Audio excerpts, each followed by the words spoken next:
Oke guys, sekarang kita dah sambung satu nih wayar speaker center yang fusion nih saya buka. So yang bunyi sekarang yang nih, yang tu tak bunyi.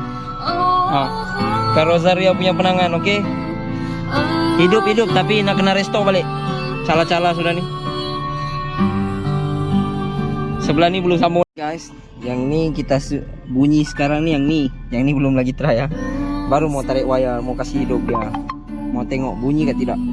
So kita cabut dulu wayar dua-dua nih. Kita nak dengar yang ni pula punya penangan. Sekarang ni bunyi fusion nih sebenarnya sedap sikit. Dengar, dengar kan?